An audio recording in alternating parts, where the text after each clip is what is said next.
ભુજના ગજોડ ગામે અનુસૂચિત જાતિ પૈકી વસતા મહેશ્વરી સમાજના લોકો સાથે અમાનવીય વર્તન। સ્ટોરી રિપોર્ટ બાય કરણ વાઘેલા, ભુજ। આજે એક કહેવાય ને કે એવી એક સ્થિતિ, આજે ભારત દેશ આઝાદ થઈ 78 જેટલા વર્ષ થઈ ગયા હોય અને જ્યારે ભારતનું બંધારણ સર્વેને સમાન હક આપતું હોય અને અહીં ભારતમાં વસતો નાગરિક દરેક માટે કાયદો સમાન છે અને દરેક પ્રક્રિયા સમાન હોય, તે છતાં ભુજ તાલુકાના એક ગજોડ ગામે અનુસૂચિત જાતિ પૈકી વસતા મહેશ્વરી સમાજના લોકોને એ હદે કનકડત થતી હોય અને જે એમના સાથે એક અમાનવીય વર્તન થતું હોય અને જાણે તેઓ કોઈ માનવજાતમાં નહીં આવતા એવા વર્તનના પગલે થોડા સમય અગાઉ જ્યારે મહેશ્વરી સમાજના ઈષ્ટદેવ એવા ધણી માતંગ દેવની જન્મજયંતિ હતી ત્યારે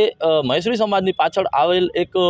ટાવર ઉપર મહેશ્વરી સમાજની એક ધજા લગાડવામાં આવી, જેને અસામાજિક તત્વો દ્વારા 28/2/2025ના કાઢી અને ગટરમાં ફગાવી દેવામાં આવી। તે બાદ 15 દિવસ જેટલો સમય આ ગામના આગેવાનો હોય કે ત્યાંના લોકોએ એવો સબ્ર કર્યો કે ના, ગામ નાનું છે તો આપણે ચોક્કસપણે ક્યાંક યોગ્ય નિર્ણય આવે, તે છતાં કોઈ યોગ્ય નિર્ણય ના આવ્યો ત્યારે 14/3/2025ના ત્યાં એક મિટિંગ કરવામાં આવી અને મિટિંગમાં મહેશ્વરી સમાજવાડીમાં મિટિંગ હોય તે છતાં એક અસામાજિક તત્વો દ્વારા આવી અને ત્યાં રીતસર સમાજને ગાળો આપી અને એકદમ જાતિ અપમાનિત કર્યું સર્વ સમાજને। ત્યારે એના વિરુદ્ધ ચોક્કસપણે 15/3ના ફરિયાદ પણ નોંધાઈ, પણ માનસિકતા એમની એવી જો આપણે જોઈ શકીએ છીએ કે 15/3 બાદ જ્યારે ભરતભાઈ દેવરિયા એના ફરિયાદી બન્યા તો એના વિરુદ્ધ જાણે ખૂબ જ સક્રિયતા રૂપે એને માનસિક અને આર્થિક નુકસાન થાય તેવી તૈયારી થઈ। એ જ ફરિયાદના રાતે જ એમની બાઇક ચોરી કરી લેવામાં આવી અને થોડા દિવસ બાદ એને વાડીએ મૂકી દેવામાં આવી। એના બાદ એનો ગજોડ ગામે જે વાડી આવેલી છે જેમાં બોરનું જે બોરવેલ છે ત્યાં એનામાં પથ્થરો નાખી બોરવેલને બંધ કરવાની પ્રક્રિયા કરાવી, મોટર ફગાવી દેવામાં આવી, ત્યાં લાઈનો તોડી નાખી અને જે ત્યાંના વીજ બોર્ડ ને એ બધું હોય એને આગ લગાવી દેવામાં આવી। એટલે આ રીતે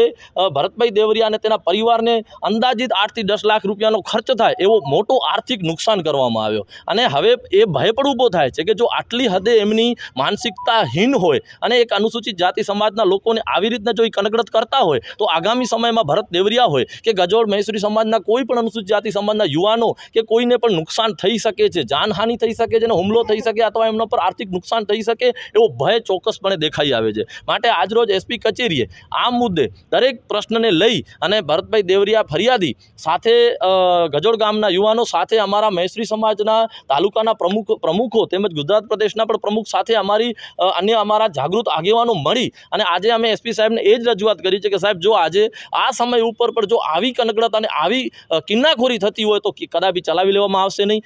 અનુસૂચિત જાતિ સમાજનો વ્યક્તિ હોય કે કોઈ પણ સમાજનો જનરલ સમાજનો વ્યક્તિ હોય, બધાને માટે કાયદો સમાન છે, પણ જો પોલીસનો પણ જો એ લોકોને ડર ના હોય તો એ ખૂબ ગંભીર બાબત છે। એટલે ગજોડ ગામમાં આ મુદ્દે ચોક્કસ સમગ્ર સમાજ એકત્રિત થઈ અને સામે જે પણ સમાજોના અસામાજિક તત્વો છે એમને પણ કહીએ છીએ કે આવી અસામાજિક તત્વોને તમારે પણ છાવરવા ના જોઈએ અને આ જે લોકો છે એમને ચોક્કસપણે બહાર લાવવા જોઈએ। આ ધજા પણ જેમણે ફગાવી, ઈષ્ટદેવની ધજા ફગાવી અને એને જો અપમાનિત કરવામાં આવતું હોય તો એ પણ ક્યાંક ને ક્યાંક ધાર્મિક લાગણી દુભાણી છે, તો એના વિરુદ્ધ પણ સાહેબને જણાવ્યું છે કે જે ધજા ફગાવનારા વ્યક્તિઓ છે એના પણ નામ બહાર આવે, એના વિરુદ્ધ ફરિયાદ થાય। ભરતભાઈ દેવરિયાને આટલો મોટો ખર્ચ થયો છે, આટલું મોટું નુકસાન થયો છે તો એની બોરવેલની ફરિયાદ થાય, બાઇકનું પણ જેણે કૃત્ય કર્યું એ સર્વેને ચોક્કસપણે કાયદાકીય એના વિરુદ્ધ ફરિયાદો નોંધાય અને ગજોડ ગામમાં સુલે શાંતિ રહે, કોઈ પણ વિરુદ્ધ કોઈ પ્રક્રિયા ન થાય એ રીતે ચોક્કસ પોલીસે પગલાં લેવા જોઈએ એવી અમે આજે પોલીસ તંત્રને એસપી સાહેબને મળી અને સર્વે આગેવાનો સાથે માંગ કરેલી છે। આજે પશ્ચિમ કચ્છ એસપી સાહેબ પાસે અમે સમાજના સૌ આગેવાનો દ્વારા રજૂઆત કરવા માટે આવ્યા હતા કે ગજોડ ગામે જે આજથી 15 તારીખના જે ફરિયાદ એક કરવામાં આવી હતી, ફરિયાદ એવી હતી કે જ્યારે મહેશ્વરી સમાજના ધણી માતંગ દાદાની જન્મજયંતિ હોય અને એ જન્મજયંતિ આખા ગુજરાતભરમાં હર્ષો ઉલ્લાસથી ઉજવાતી હોય અને દરેક જગ્યાએ એના ધર્મની ધજા પણ અમે લગાડતા હોઈએ છીએ, ત્યારે ગજોડ ગામમાં જ્યારે ધર્મની ધજા લગાડવામાં આવી ત્યારે અમુક અસામાજિક તત્વો કે જે એને ધજાને ફગાડી કરી અને ગટરમાં ફગાડી નાખી। પણ દુઃખ સાથે કહેવું પડે છે કે આજે પણ ક્યાંક મીડિયા ચૂપ છે, ક્યાંક પ્રશાસન ચૂપ છે। આ જગ્યાએ અગર એ નહીં ઘટના કોઈ હિન્દુ સમાજ સાથે થઈ હોય અને હિન્દુ સમાજનો કોઈ ફ્લેગ અગર ગટરમાં પડી જાય તો તમે સમજી શકો છો કે આખા દેશનો માહોલ જાણે ઊભો થઈ જતો હોય એ રીતે આ લોકો પ્રયત્ન કરતા હોય છે। ત્યારે ત્યાં કને એક બાજુ દલિત સમાજને હિન્દુ કહેતા લોકો અને બીજી બાજુ જ્યારે દલિત સમાજનો કોઈ આવા ધાર્મિક પ્રસંગ હોય અને એ પ્રસંગ ટાણે એ ધર્મની ધજા નીચે ફગાડી અને એ પણ ગટરમાં ફગાડી દેતા હોય, ફરિયાદ કરવા જતા હોઈએ છીએ ત્યારે પણ સમાજના આગેવાનોને ભેગા રાખવા પડે છે. ફરિયાદી જે કોઈ બને છે એના ઉપર પણ જાતિગત હુમલા કરવામાં આવે છે, એના ઘર ઉપર તોડફોડ કરવામાં આવે છે, એના ઘરની આગળ એવી રીતે બાઇકના સ્ટન્ટ કરવામાં આવે છે જાણે હજી પણ આ દલિત સમાજ 5000 વર્ષોથી જે કચડાયેલો છે, દબાયેલો છે, એ રીતે જ એ ગામમાં જે દલિત સમાજ સાથે જે વર્તન થઈ રહ્યું છે. ત્યારે અમે એસપી સાહેબ પાસે આજે આવી અને રજૂઆત કરી છે. બહુ સમયે અમે ધૈર્ય ઝાલ્યું છે. અમારી ધૈર્ય કરવાની જે ક્ષમતા છે એ હવે પૂરી થઈ ગઈ છે. એક બાજુ તમે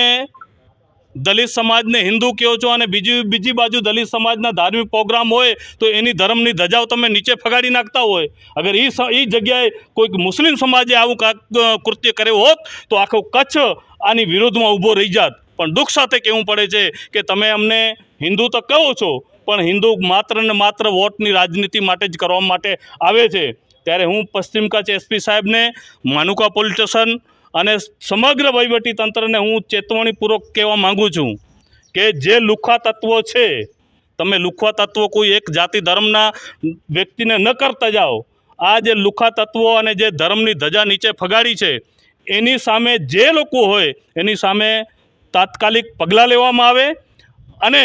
જે ભરતભાઈ કરીને જે ફરિયાદી છે એના ઘરની બારે સ્ટન્ટ જે કરવામાં આવે છે, એને દબાવવાની કોશિશ કરવામાં આવે છે, એને કચડવાની કોશિશ કરવામાં આવે છે, એના પરિવાર ઉપર જે માનસિક ત્રાસ નાખવાની કોશિશ કરવામાં આવે છે, એની વાડીમાં ત્યાં કને બોરવેલ તોડી કરી અને લગભગ 15 થી 20 લાખ રૂપિયાનું નુકસાન કરવામાં આવે છે. અને ત્યારે એસપી સાહેબ પાછા એમ કહેતા હોય કે તમારી પાસે એવિડન્સ છે, એટલે શું દલિત સમાજને ત્યાં કને બધાને સવારથી કરીને સાંજ સુધી શું મોબાઈલ પકડીને કોઈ કામ ધંધો નથી કરવાનો એ લોકોને કે એના એવિડન્સ માટે વાટ જોએ? એટલે મહેરબાની કરીને હું સાહેબશ્રીને પણ વિનંતી કરું છું કે આવા લુખ્ખા તત્વો જેટલા પણ હોય, મોબાઈલ તો કદાચ અત્યારે આવ્યો છે, અત્યારે 15-20 વર્ષ એનાથી પહેલાં મોબાઈલ નહોતા ત્યારે શું ગુનો નહોતા થતા? ત્યારે સબૂત માટે તમે શું કરતા હતા? આ બધા આક્ષેપો છે અને એની સાથે કહીએ છીએ અને સમસ્ત પ્રશાસનને, જિલ્લાના પોલીસવાળાને કહીએ છીએ કે આનામાં જેટલા લુખ્ખા તત્વો હોય એને તાત્કાલિક એની સામે એક્શન લેવામાં આવે. જે ધજા ફગાડી છે એને પણ ગોતવામાં આવે અને એની સામે કાર્યવાહી કરવામાં આવે એવી આજે સમગ્ર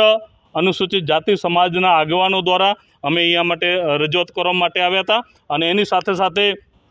મુસ્લિમ કોર કમિટીના સૌ આગેવાનો દ્વારા પણ હમણાં